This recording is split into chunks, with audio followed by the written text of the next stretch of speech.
Tento kluk měl vždy u sebe červený balónek. Jednoho dne červený balónek uviděl modrý a začal k němu letět, jako by se zamiloval. Chlapec se otočil a běžel za ním. Chytil svůj balónek a snažil se ho přitáhnout zpět, ale v tom se modrý balónek přiblížil k chlapci. Přišla dívka, aby si vzala svůj balónek.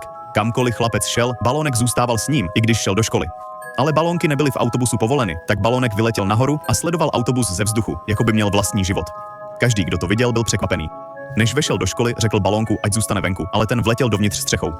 Všechny děti šly do tříd a balónek je následoval. Učitel se ho pokusil chytit, ale balónek vyletěl výš. O chvíli později jiný učitel balónek spatřil a také se ho pokusil chytit, ale nemohl. Balónek otevřel okno a vletěl do třídy. Učitel se rozzlobil a zamkl chlapce v místnosti, ale balónek nenechal učitele na pokoji. Kamkoliv učitel šel, balónek ho následoval a neustále ho obtěžoval. Učitel byl tak naštvaný, že chlapce pustil, ale pár závistivých kluků chtělo balónek ukrást. Obklíčili chlapce z obou stran, tak chlapec balónek pustil. Odletěl pryč, ale jednoho dne ti stejní kluci balónek tajně chytili. Když chlapec vyšel ven, nemohl ho nikde najít. Hledal všude. Zlí kluci se snažili balónek propíchnout házením kamenů. Chlapec uviděl svůj balónek. Jeden z nich zamířil prakem a trefil ho. Balónek zeslábl a pomalu klesal k zemi. Pak na něj jiný chlapec šlápl a prasknul ho. Chlapec byl velmi smutný, ale najednou začaly všechny balónky z domů a obchodů stoupat k nebi. Celá obloha byla plná barevných balónků. Chlapec se na ně podíval a usmál se. Nakonec všechny balónky přiletěly k chlapci a jeho úsměv se vrátil.